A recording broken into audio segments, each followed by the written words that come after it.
noches, bienvenidos a todos a nuestro webinar de hoy miércoles. Estamos muy felices de estar esta semana con ustedes, una semana muy importante para todos los pediatras del país. Ayer celebramos el Día del Pediatra desde la Sociedad Colombiana de Pediatría.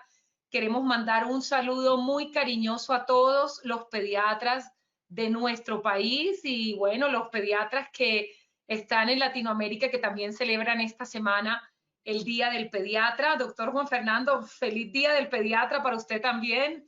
Muchas gracias, Gloria. Muy buenas noches. Buenas noches. Hoy tenemos un webinar muy especial porque es un lindo tema el que nos convoca, pero es muy especial porque también tenemos un conferencista de todo el corazón de la Sociedad Colombiana de Pediatría. Como conferencista tendremos a nuestro querido expresidente de la Sociedad Colombiana de Pediatría, el doctor Juan Fernando Gómez.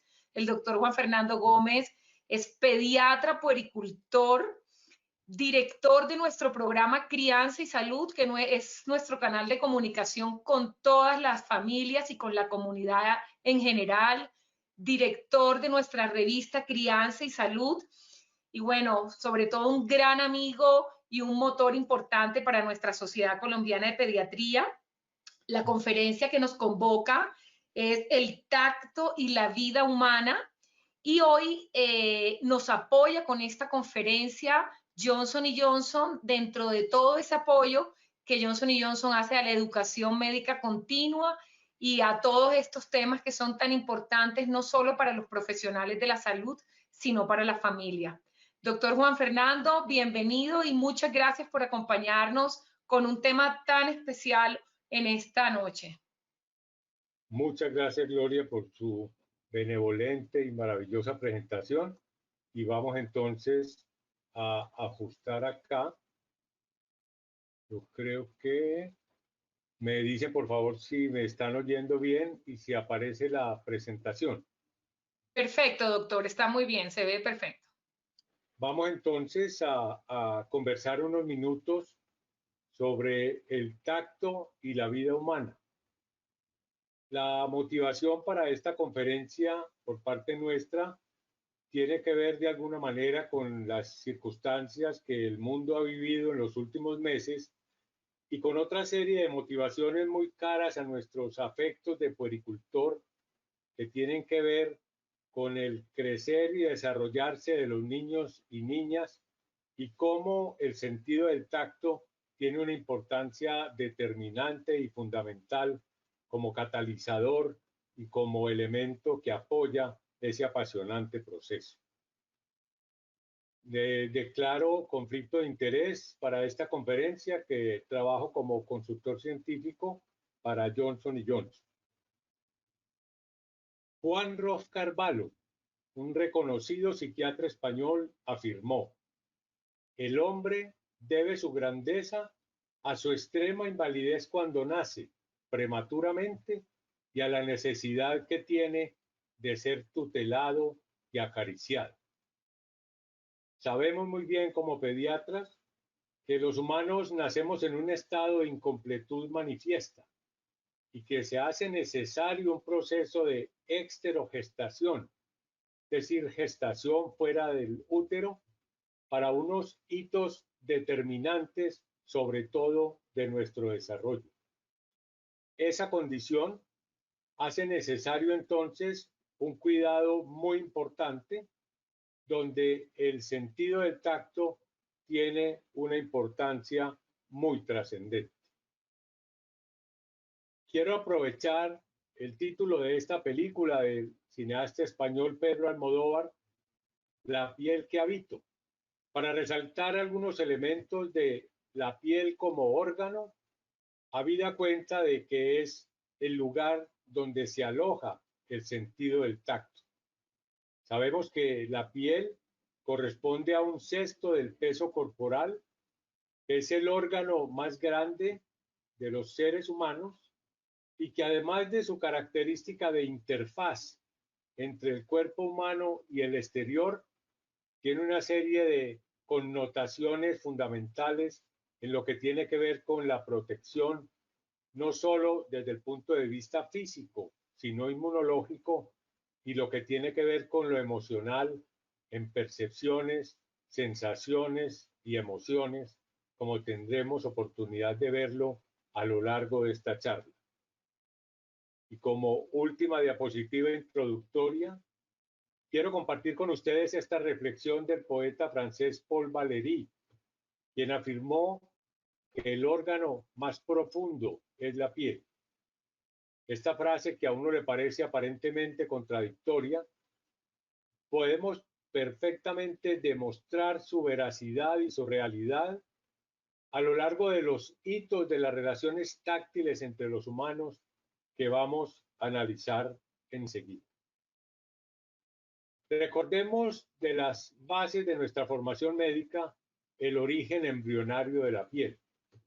Es bien interesante el hecho de que la piel y el sistema nervioso comparten un origen embrionario, pues ambos son derivados de la capa germinativa denominada ectodermo. Esa hermandad embrionaria tiene unas implicaciones muy importantes en la relación entre piel y sistema nervioso, hasta el punto de que se ha dicho que la epidermis es el órgano terminal del sistema nervioso por la relación tan grande que tienen uno y otro, como lo veremos enseguida. El sistema nervioso central entonces y la piel, sobre todo la epidermis, son hermanos embriológicos provenientes del ectodermo, lo que tiene implicaciones muy importantes como la relación del tacto con las emociones, que se expresa en una condición bien frecuente para nosotros los pediatras y muy determinante, como lo es el contacto piel a piel en el periodo postnatal inmediato. La capa germinativa ectodérmica a la que nos referíamos ahora origina los órganos y estructuras que mantienen el contacto con el mundo exterior, el sistema nervioso central y periférico, la epidermis y los epitelios sensoriales, oculares, auditivos y nasales. O sea que es bien interesante esta relación inicial, embriónica, entre todo lo que tiene que ver con nuestra comunicación exterior y un mismo origen de tipo germinativo. Hacia el final del cuarto mes de vida intrauterina, la epidermis es invadida por células que provienen de la cresta neural y que son llamadas células dendríticas, de claro arraigo neurológico, como todos nosotros lo sabemos. Debemos decir desde ahora que el primer sentido que se desarrolla en este periodo embrionario es el tacto. La piel, por ello, es un órgano receptor de sensaciones y a su vez muchas emociones se manifiestan a través de ella. Pensemos en lo que es el pánico, el temor, la cólera, por ejemplo, tienen expresiones dérmicas muy claras en cada una de las personas como producto de esta relación entre lo emocional y lo externo, lo periférico, la piel. Margaret Atwood, una interesantísima escritora canadiense, dice: el tacto llega antes que la vista, antes del discurso. Es el primer idioma y el último, y siempre dice la verdad. Miremos en las condiciones actuales de la pandemia. Frente a los pacientes en condición de gravedad extrema en las unidades de cuidado intensivo, lo que más entristece a los familiares es, como lo dicen todos, no poder estrechar su mano, no poder abrazarlo por última vez, expresiones todas estas táctiles que corroboran el hecho de que el tacto está siempre presente desde etapas muy tempranas hasta el final de nuestras vidas. Sin embargo, el tacto se considera el sentido un poco olvidado en algunas culturas, a pesar de que fue el primero en existir y el primero en desarrollarse en el ser humano.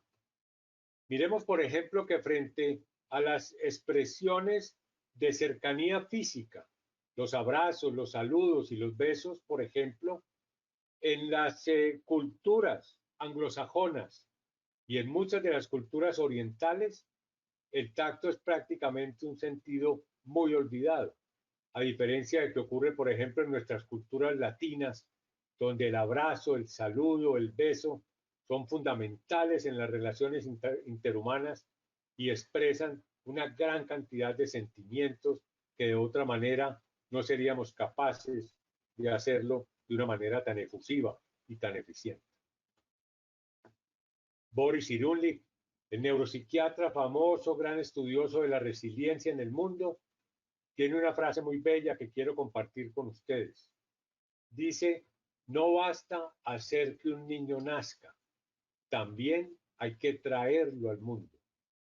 Esa traída al mundo implica el acompañamiento en su crecimiento y en su desarrollo en las fases iniciales y en esa incorporación creciente del niño a la cultura que es determinante para su funcionamiento como ser humano y como integrante del tejido social. Ahí el tacto ocupa un lugar preponderante que, unido a la condición de incompletud con que nacemos, hace necesaria la presencia del tacto y las manifestaciones crecientes. Analicemos uno de los hitos de las relaciones táctiles entre los humanos, el contacto piel a piel. Me acompaña para ello esta bellísima figura de Gustav Klimt, el gran pintor austríaco de la escuela simbólica, que siempre me ha parecido preciosa. Y definamos el contacto piel a piel, de acuerdo con la Organización Mundial de la Salud, como aquel que se inicia inmediatamente después del nacimiento, al colocar al neonato desnudo en posición de decúbito ventral sobre el torso desnudo de la madre. Colocación que ojalá durara siquiera unos 60 minutos y que determine una serie de cambios, de vivencias y de aproximaciones en ese binomio maravilloso madre-hijo que vamos a detallar enseguida. El contacto piel a piel promueve el tránsito de la vida fetal a la neonatal con una mayor estabilidad respiratoria, térmica y metabólica.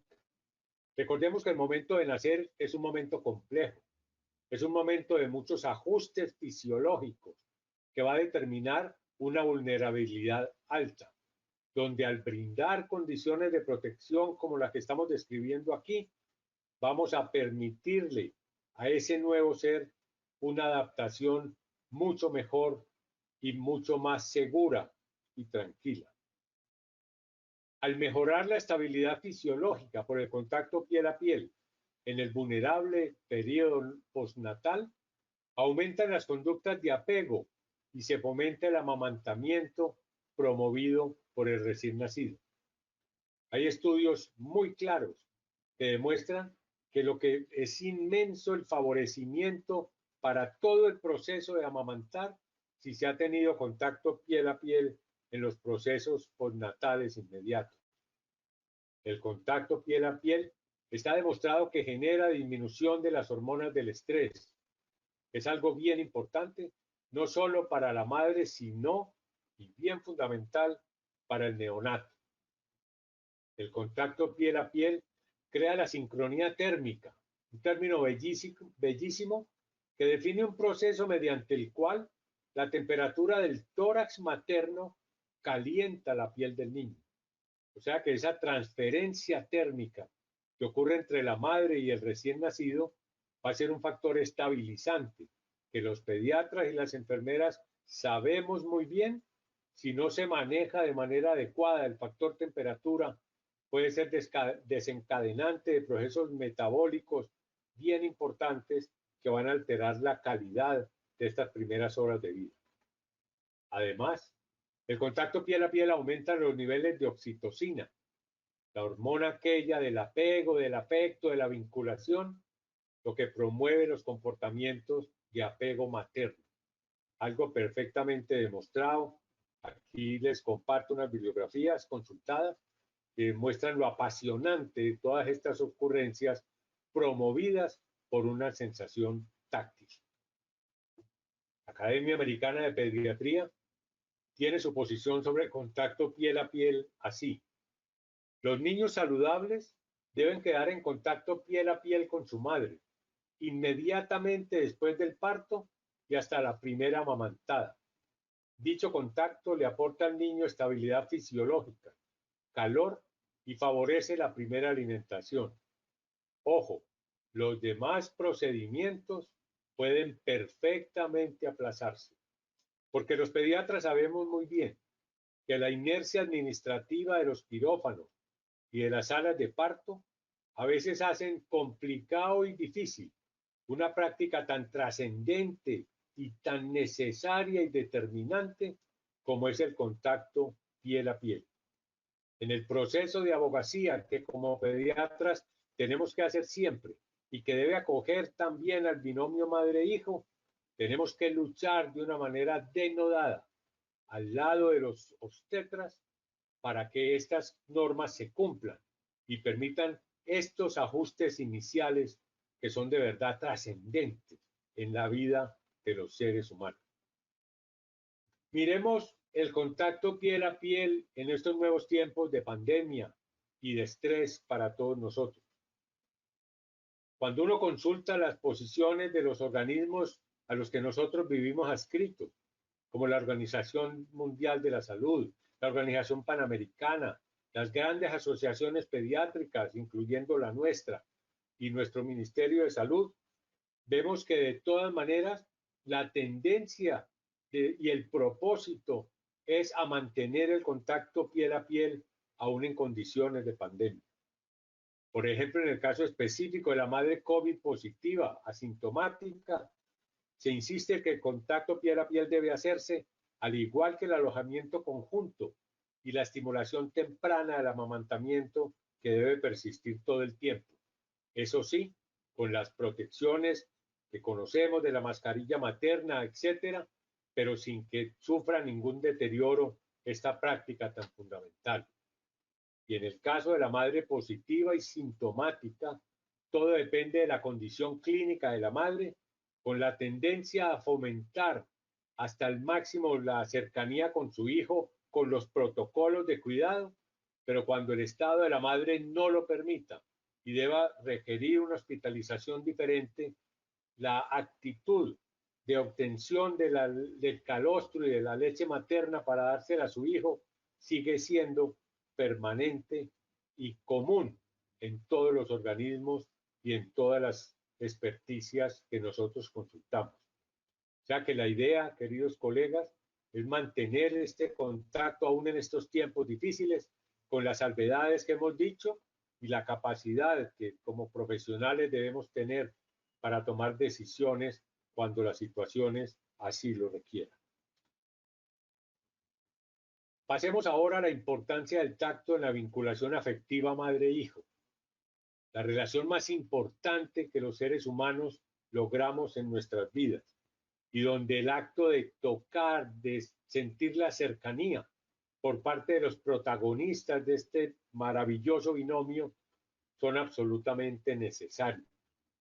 El vínculo afectivo definido por Bowlby, su creador, en lo conceptual, como la relación cálida que se establece entre el niño y su madre y que cumple la función maravillosa de promover la protección, el afecto y la supervivencia.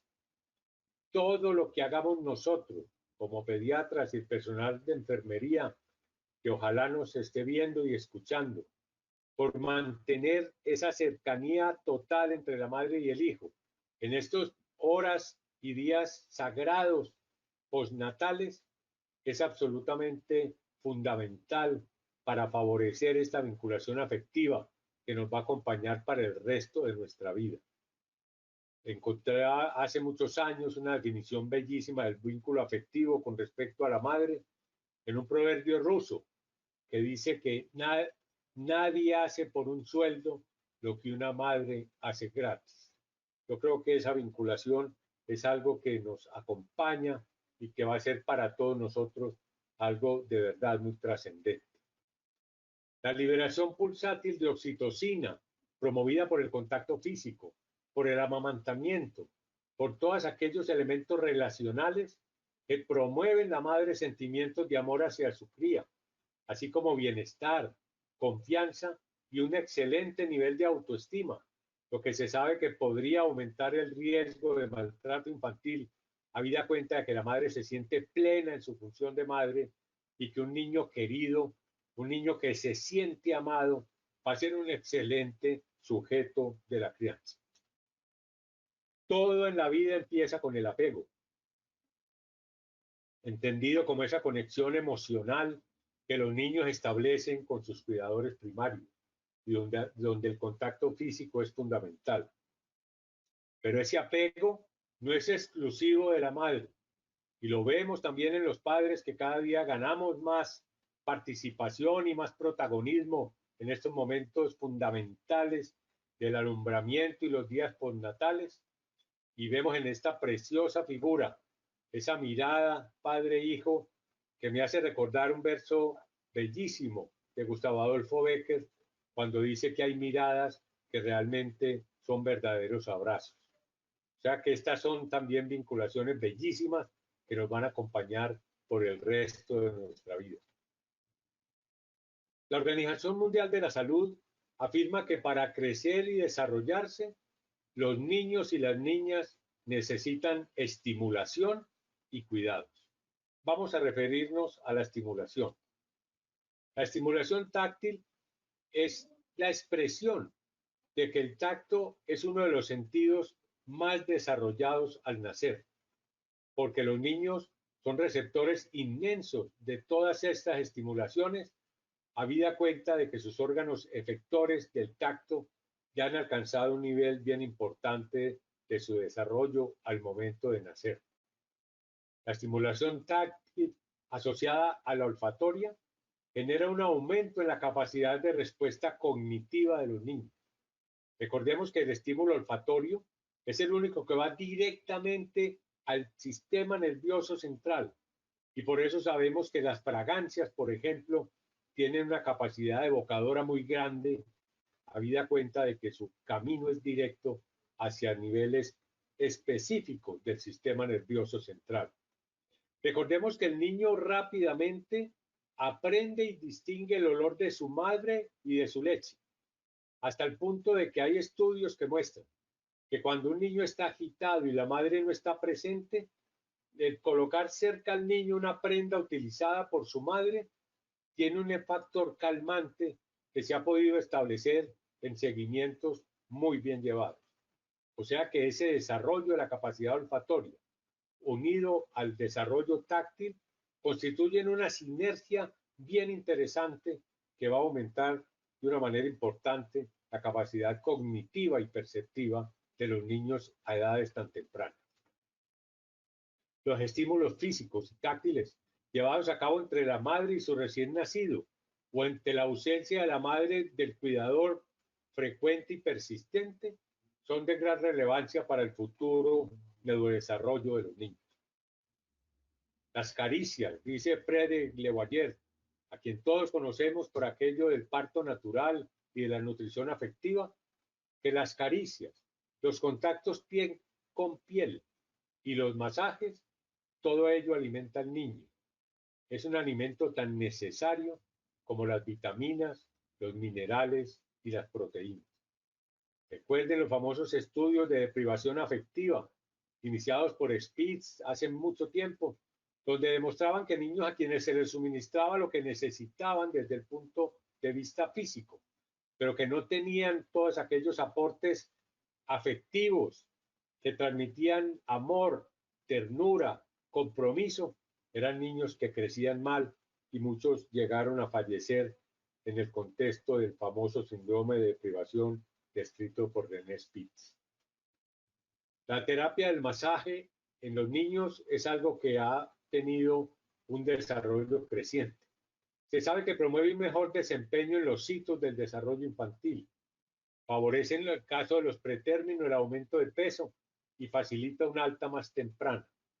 Hace casi 40 años, la doctora Tiffany Fayal, quien está vinculada a la Universidad de Miami, en el Instituto para el Estudio del Tacto y al Jackson Memorial Hospital, Publicó en Pediatrics el famoso estudio en los niños pretérmino, quienes recibían masajes por la misma persona durante 15 minutos, 3 veces al día en sus incubadoras durante un tiempo determinado, y la correlación de esta práctica con un aumento importante de peso, una mejor tolerancia a la alimentación y una alta más temprana. Es algo tan importante desde el punto de vista afectivo para nosotros los pediatras y desde el punto de vista económico para los sistemas de salud. ¿Qué no decir de los programas canguro en los que nuestro país ha sido pionero, donde el contacto piel con piel es absolutamente maravilloso en el contexto y en el manejo global de los pacientes nacidos pretérminos?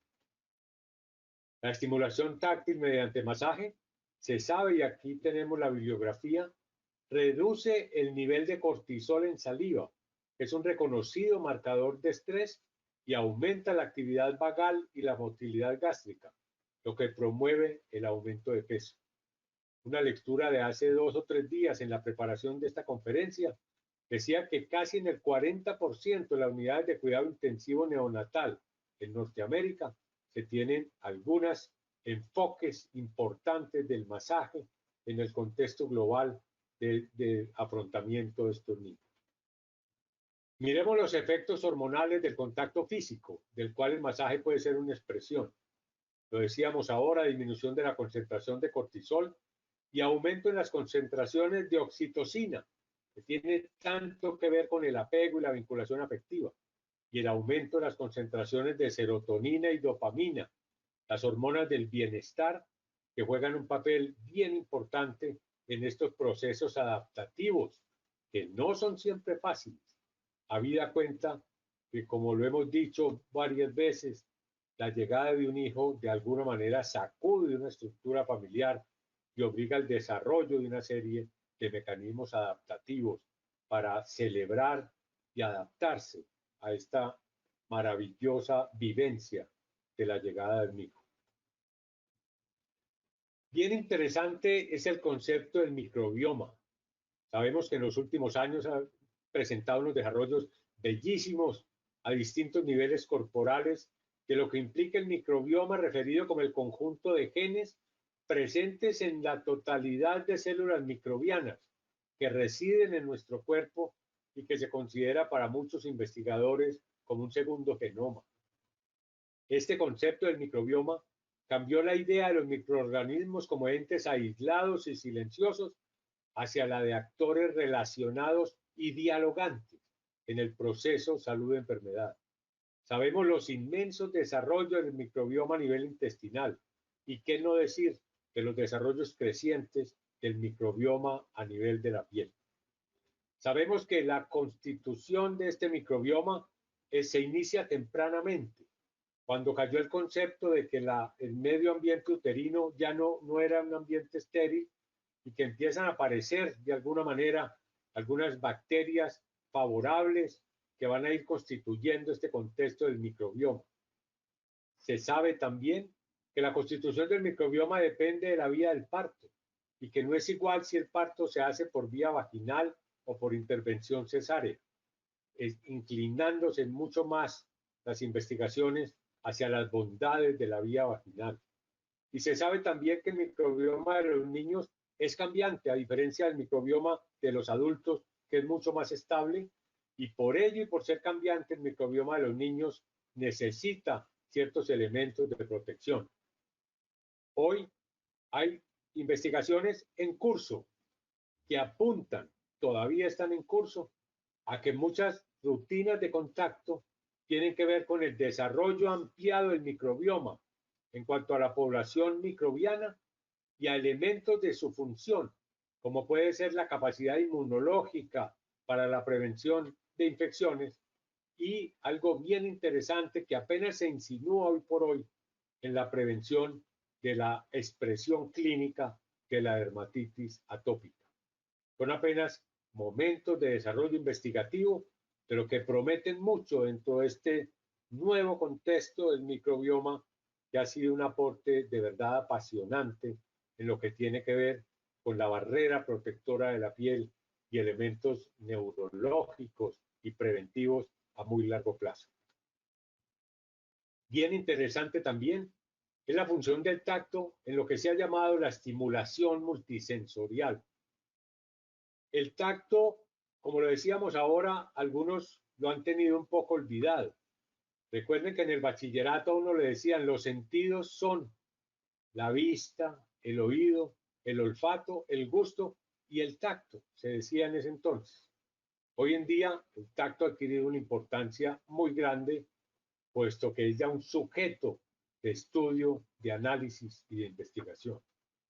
Este concepto de estimulación multisensorial es bien interesante y se define como el producto de la convergencia en el cerebro de estímulos provenientes de distintas percepciones sensoriales, como auditiva, táctil, visual, olfatoria, y todas ellas, incluyendo la percepción gustativa, que permite la integración y estimula favorablemente el desarrollo socioemocional, cognitivo y físico de los niños y niñas.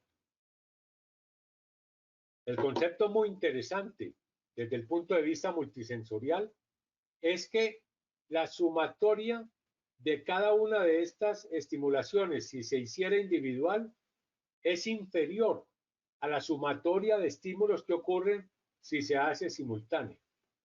Y si miramos el acto del amamantamiento, cuando la madre coge en sus manos a su hijo y lo acerca a su pecho, ese sería el estímulo táctil. Cuando lo mira a los ojos, el visual. Cuando el niño huele a su madre y a su leche, el olfatorio.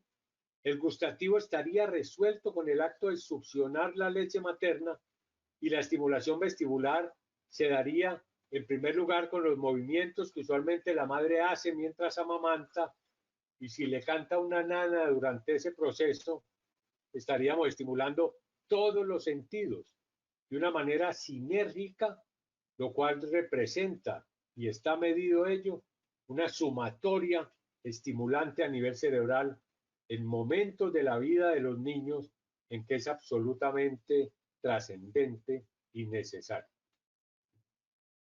Pasando a otro tema, con relación a la coyuntura que padecemos de la pandemia por la COVID-19, miremos algunos aspectos de la relación médico-paciente bajo esta égida que soportamos en estos momentos.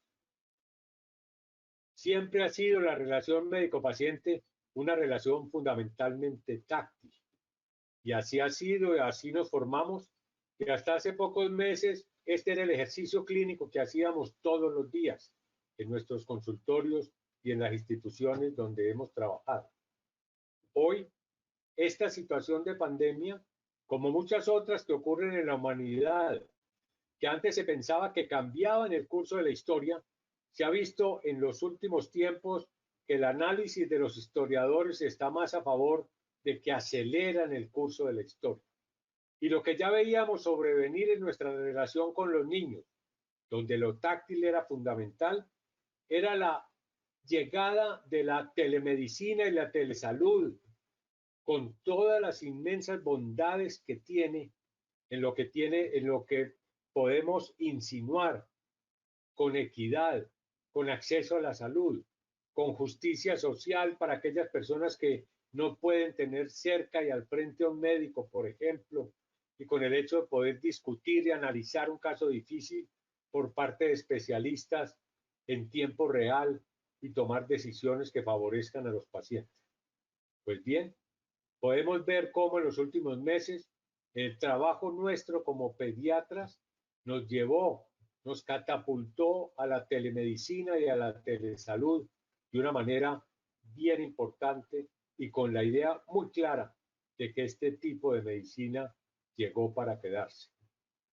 Muchas corrientes del pensamiento invocan la necesidad hasta donde se pueda del acto presencial, con toda la magia y con todas las implicaciones que ese acto tripartita entre una madre, un niño paciente y el pediatra es un proceso comunicativo que tiene muy pocos reemplazos en ese apasionante acto de la relación médico-paciente.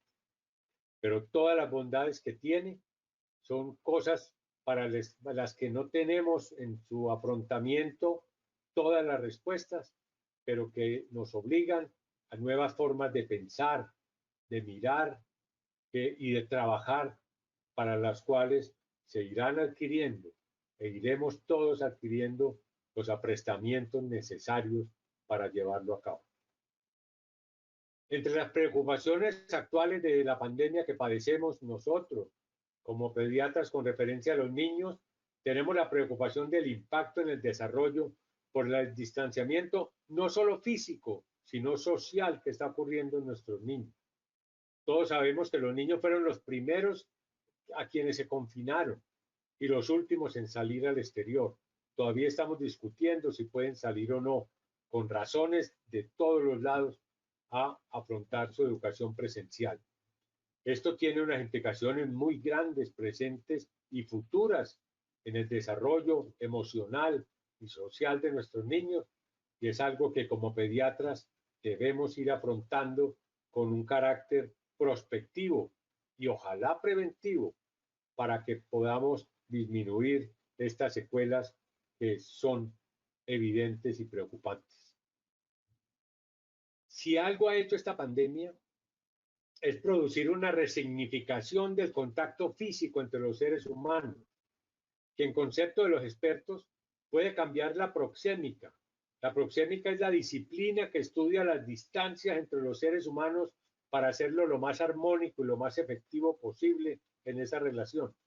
Entonces, dicen los expertos que esa resignificación del contacto físico, que los abrazos, del estrechón de manos, de los besos, de todo, puede cambiar esa proxémica, esa relación natural entre nosotros mediante la instauración de una cultura de las distancias, a lo que nos ha obligado el temor real al contagio, lo que hace que estemos separados unos seres humanos de otros.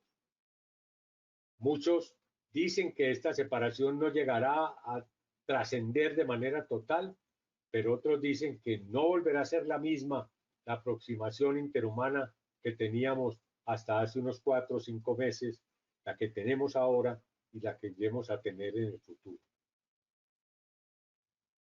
Se ha descrito un síndrome bien interesante que se llama hambre de piel y fue descrito por el antropólogo Paul Byers como una condición emocional referida a la necesidad profunda de contacto físico, que ocurre con mucha frecuencia en las personas de la tercera edad, que digámoslo de verdad, son las personas menos tocadas de la sociedad.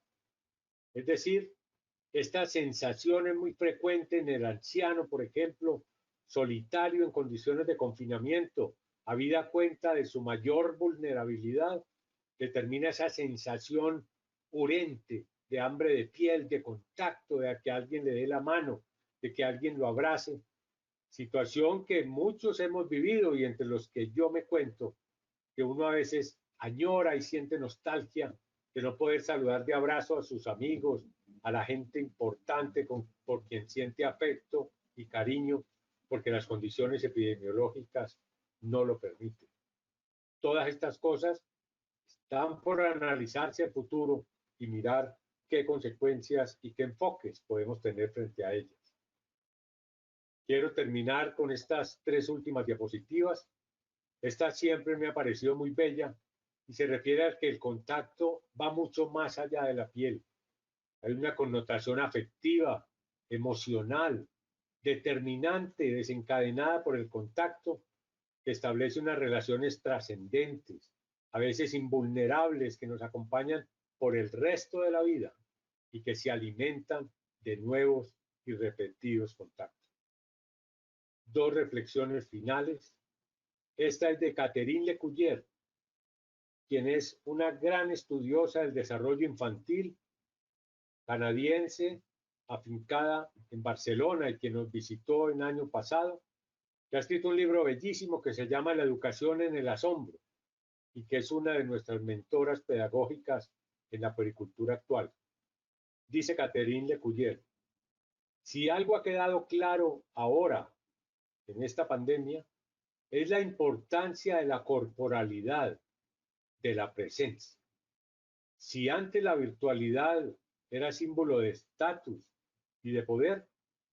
Ahora, lo que ahora se ha convertido en un bien de lujo es el contacto humano. Es bien interesante esta reflexión porque vemos ahora cómo la virtualidad, y es una de las ventajas que nos ha traído esta pandemia, que ha logrado democratizar su utilización y de alguna manera disminuir la brecha virtual.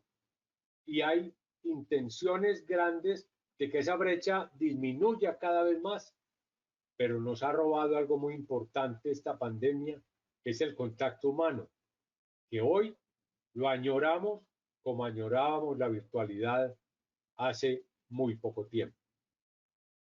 Por último, quiero terminar con esta reflexión bellísima de Gabriel García Márquez, quien dice: he aprendido que cuando un recién nacido aprieta con su pequeño puño por primera vez el dedo de su padre, lo tiene atrapado para siempre.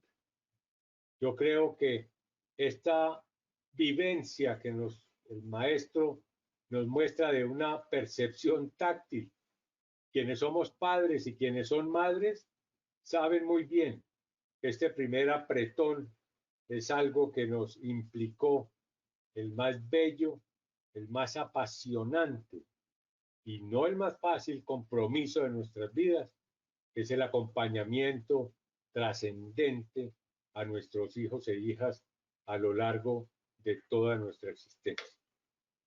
Con esto entonces terminamos estas disquisiciones sobre el tacto y la vida humana y quedo a disposición de quienes nos ven y nos escuchan para sus comentarios y sus preguntas, que resolveremos con mucho gusto en la medida de nuestras capacidades. Muchas gracias. Muchas gracias, doctor Juan Fernando.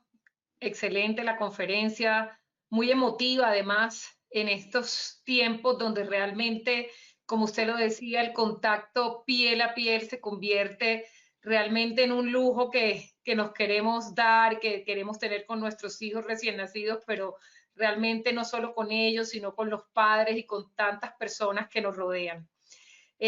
Quiero agradecer a todas las personas que están conectadas en este momento a través de nuestra plataforma GoToWebinar, donde tenemos casi 300 personas, y a través de nuestra plataforma, de nuestro portal de Facebook. Y les pido enviar sus preguntas, ya tenemos varias, sin embargo pueden continuar enviándolas y aquí se las estaremos leyendo al doctor Juan Fernando. La primera pregunta que nos hacen es la siguiente: ¿cómo utilizar la piel para tratar la desintegración neurosensorial? Bueno, el término desintegración neurosensorial como entidad patológica no lo conozco. Y yo creo que son muchas veces las que tenemos que decir, no lo conozco como tal, pero podemos decir que la piel es un órgano con una capacidad de regeneración muy grande, que una de las cosas que favorece esta capacidad de regeneración es su gran vascularidad y la inervación tan rica y tan variada que tiene.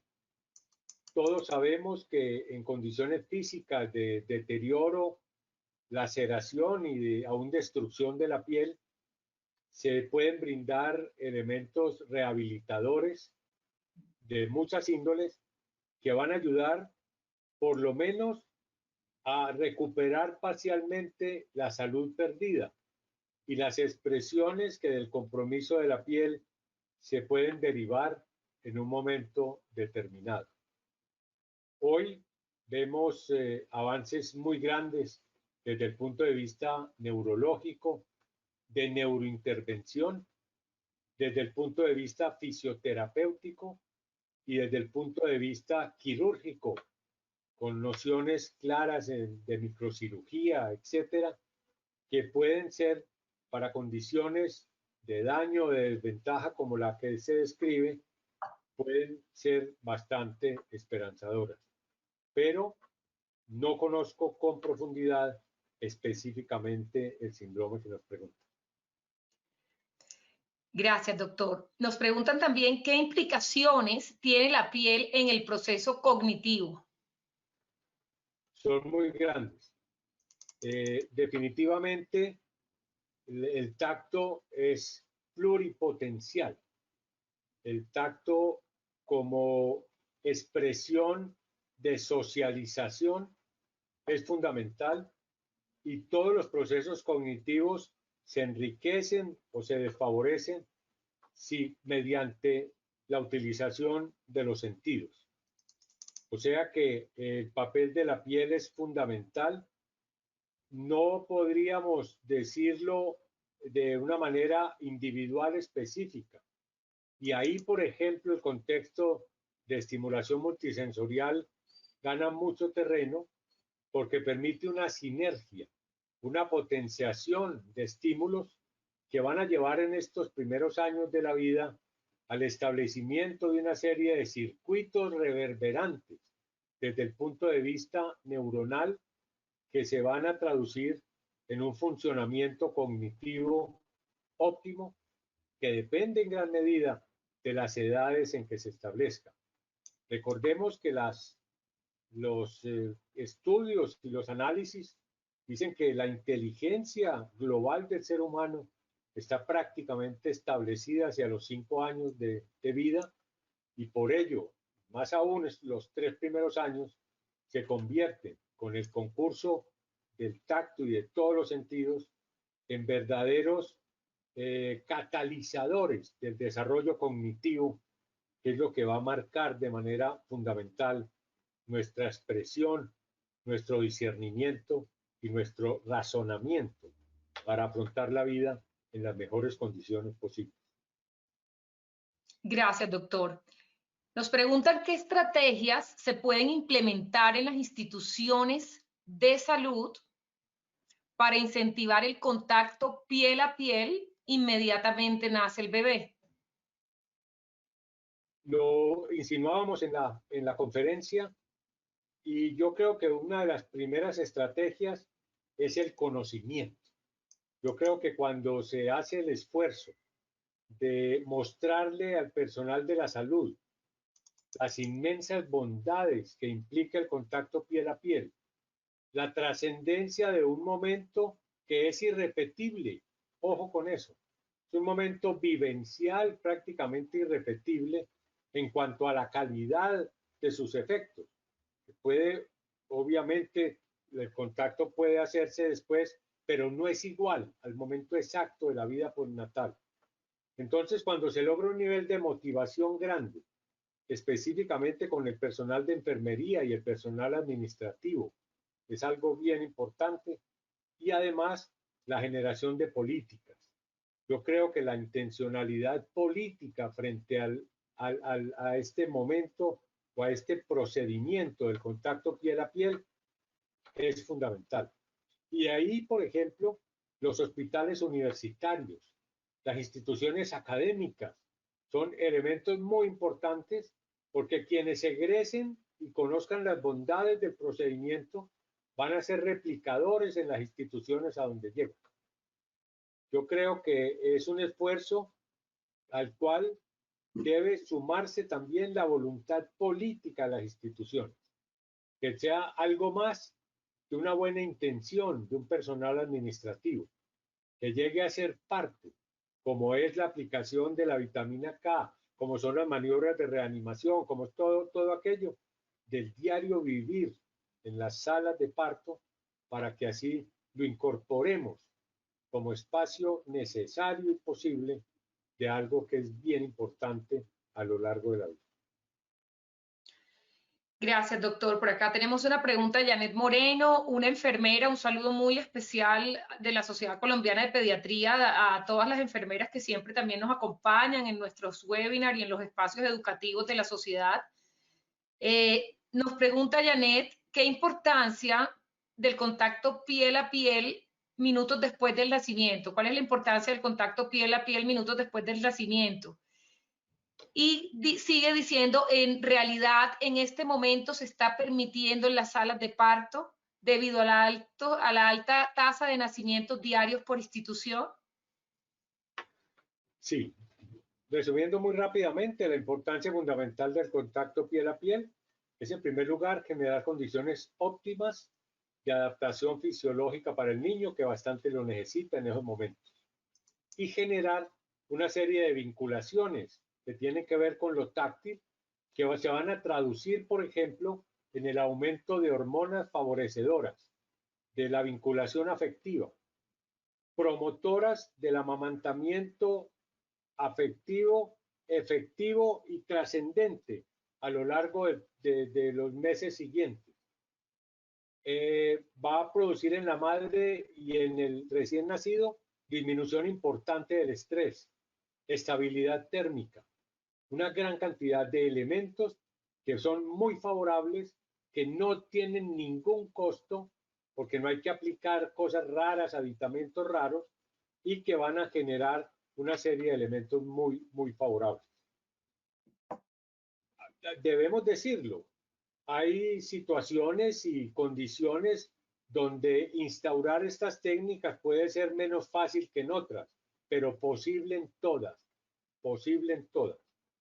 Hay grandes salas de maternidad en ciertos momentos muy congestionadas, con muy escaso personal de enfermería, y por ello decimos que la voluntad política de un administrador es en tener personal de enfermería que se necesita, tener los espacios que se necesitan, que no tiene que ser la sala de cirugía, que no tiene que ser la mesa de cirugía, ni las cielíticas de cirugía, sino esos espacios donde se defina y donde pueda darse estos momentos en esta hora sagrada que muchos llaman y que va a ser absolutamente fundamental.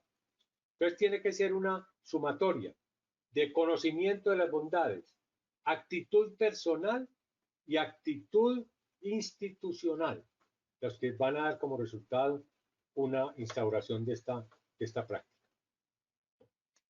Gracias, doctor. Nos preguntan en este momento, los masajes tienen una importancia en los bebés, pero deberían ser continuos en el resto de la vida en los niños más grandes o adolescentes. Yo pienso que no. Es decir, la estimulación táctil existe de muchísimas maneras, pero elemento fundamental para el desarrollo, yo pienso que los años de la primera infancia y los primeros años serían los más importantes y fundamentales, porque en la medida en que el niño va creciendo y se va desarrollando, el niño va encontrando otra serie de estímulos táctiles muy importantes, que tiene que ver, por ejemplo, con la expresión del afecto, no solo con su familia nuclear, sino con sus amiguitos, con todas estas personas, con su mascota, con sus juguetes, con sus objetos, con todas estas cosas. O sea que recordemos que el masaje terapéutico se hace en el contexto de la práctica de la fisioterapia. Es fundamental. Todos nosotros hemos sido sometidos a masajes por problemas osteomusculares, en recuperaciones de trauma, de una gran cantidad de cosas. El masaje existe y está presente en la vida médica de los seres humanos. Pero la idea como técnica, pienso que es más fundante y más determinante, digámoslo, desde el pretérmino, el nacido pretérmino, lo hace la madre por instinto natural. ¿Qué madre, después de bañar al niño en el momento en que la solea, qué madre se resiste a tocar al niño en ese momento? O a echarle mano y a cunarlo, a arrullarlo, desnudo mientras lo asolea. Son toda una cantidad de vivencias naturales donde el masaje está presente. Se sabe, por ejemplo, que el momento del baño es un gran momento para el masaje. O sea que esa sería mi posición personal, pues, frente a la pregunta. Gracias. En ausencia de ambos padres, el contacto piel a piel con otra persona cercana afectivamente será al menos un reemplazo a aquellos. Sí, lo consultamos y en el caso específico, por ejemplo, de una madre que no está en condiciones de hacerlo, el padre sería la persona ideal para hacer ese contacto piel a piel en el periodo postnatal inmediato. Y en alguna literatura, y con toda razón, dicen que un cuidador, una persona pues cercana al niño podría hacerlo y tendría bondades, no todas las bondades que en el caso específico de la madre tiene, pero tendría bondades y hacerlo tendría muchas más bondades que no hacerlo. Ok, doctor, aquí tenemos muchas felicitaciones para usted, agradecimientos también por la charla. Personas de diferentes países de Latinoamérica los saludan especialmente nuestros hermanos venezolanos. Entonces, realmente también les mandamos un saludo muy cariñoso desde Colombia. La siguiente pregunta, ¿cómo motivar a una madre a lactar a pesar de tener implantes mamarios? Definitivamente depende del tipo de implantes mamarios que se hagan, ¿cierto? Y hay implantes mamarios, esto lo he escuchado para los cirujanos plásticos, obviamente no es mi campo. Hay implantes mamarios donde se respeta mucho tejido mamario. Y todo depende entonces del tejido que quede indemne. De ahí va a depender la calidad o la calidad, no tanto la cantidad en un momento determinado. O sea que el análisis de cada caso puede ser necesario, pero la intencionalidad de una madre siempre debe ser proclive, favorable, y no solo de la madre, sino de las personas que servimos de consejeros, por ejemplo, debe ser favorable y proclive al amamantamiento. Recordemos, y esto lo sabemos todos los médicos, lo digo por el personal no médico que nos puede estar escuchando, ojalá, la capacidad láctea de una madre no se mide por el tamaño de sus senos. Hay madres con senos muy pequeños que son grandes amamantadoras y otras madres con senos grandes que tienen grandes depósitos de grasa inactivos por lo demás en el proceso de la lactancia y cuya efectividad no lo es tanto en un momento dado. Entonces la idea es no tener posiciones preestablecidas, sino ofrecer la oportunidad, estimular siempre, acompañar favorablemente siempre, y ahí el papel de las enfermeras es fundamental, a veces mayor que el de nosotros los médicos, los pediatras o los obstetras. La enfermera es quien más cerca está de una madre en esos momentos postnatales y su actitud, favorable o desfavorable, puede jugar un papel muy determinante hacia un buen amamantamiento o hacia una desconfianza de la madre en el proceso. Si eso nos queda con las enfermeras que nos escuchan, hemos salvado mucho de esta actividad. Así es. ¿Es adecuado recomendar la rutina de masaje en bebés con piel atópica?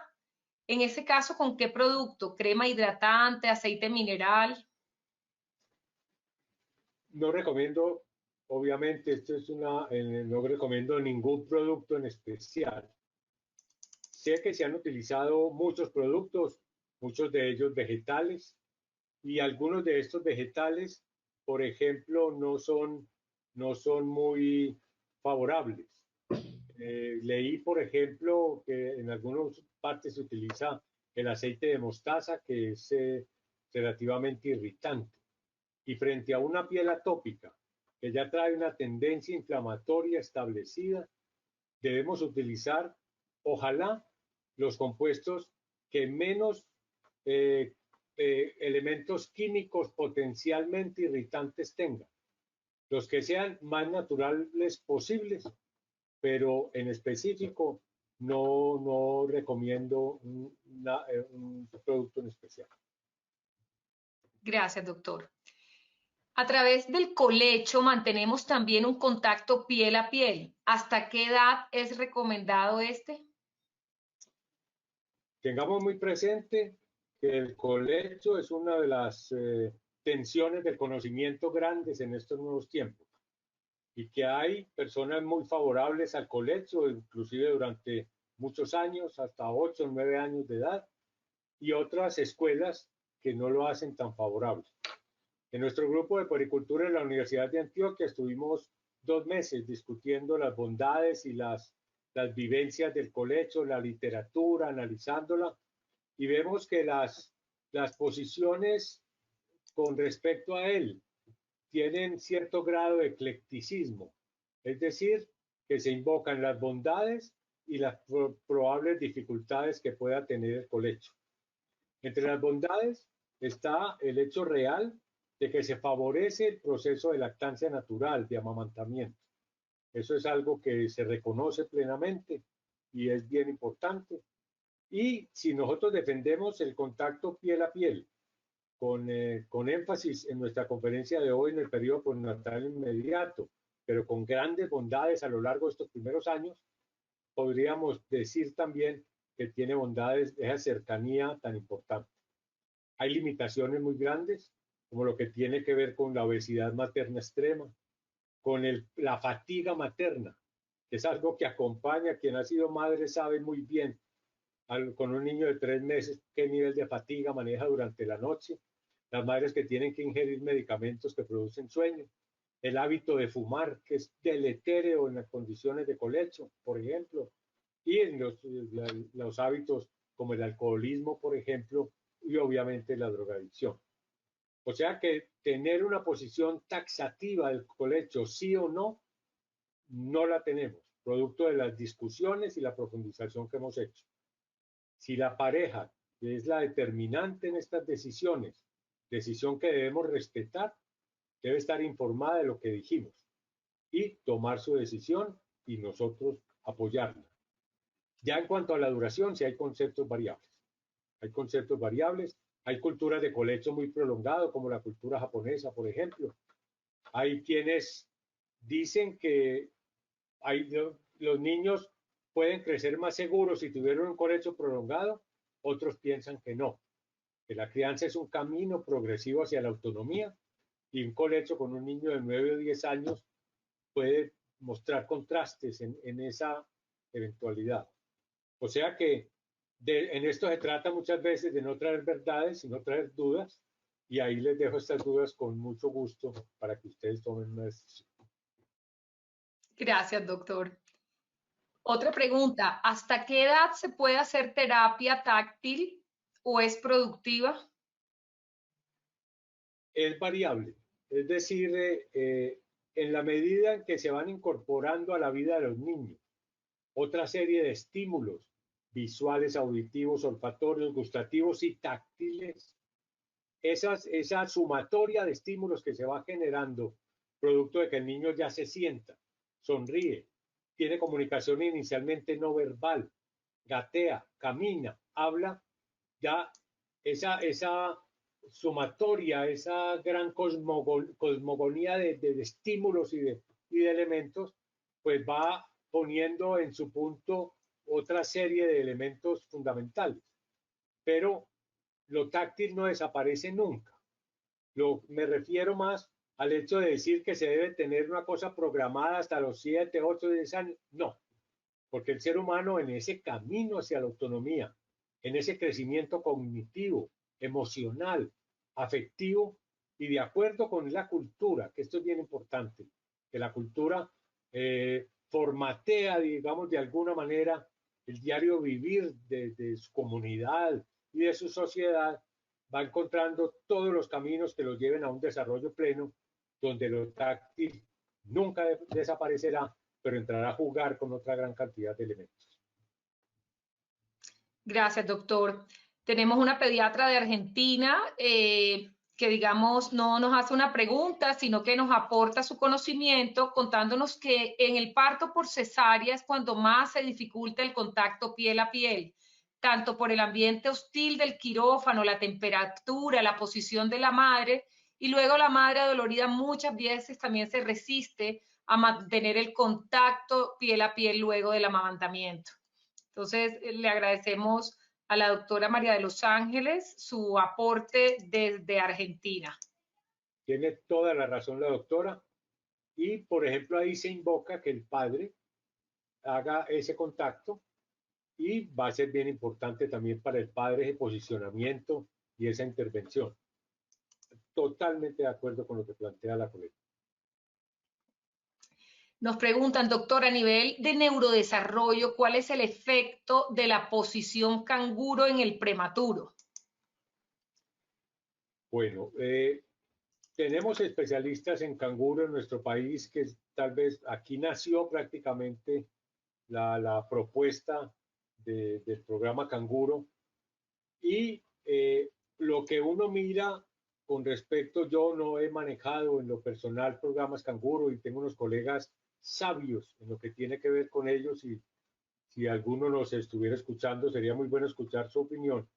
Pero de los elementos que acompañan a la prematuridad está el reflujo gastroesofágico, que es un elemento que adquiere características preocupantes en el pretérmino, sobre todo en el pretérmino extremo, habida cuenta de que puede ser la causa subyacente de procesos de broncoaspiración masivos que pueden dar al traste con la vida del niño por un deterioro importante de su sistema respiratorio secundario a una broncoaspiración. Entonces, la posición es algo que juega un papel importante, pero miren que en la posición canguro prácticamente el niño está en una ubicación cuasi vertical, que desde el punto de vista de la gravedad, etcétera, va a ayudar a que esta regurgitación no se haga de una manera masiva en una persona con el grado de inmadurez que el niño pretérmino tiene. Pero en esto hay investigaciones en curso, investigaciones sobrevinientes que pueden aportar mucho y como le digo, no es un área personal de profundización mía, pero lo he leído a ese respecto. Hasta ahí podría llegar mi respuesta. Gracias, doctor. Por aquí tenemos al doctor Carlos Alberto Montoya de Manizales, pediatra afectólogo, al que Claro. también queremos mucho desde la Sociedad Colombiana de Pediatría y le mandamos un saludo muy especial. Pregunta, ¿qué propuesta tendríamos para que no se pierdan los afectos y el contacto en medio de esta pandemia?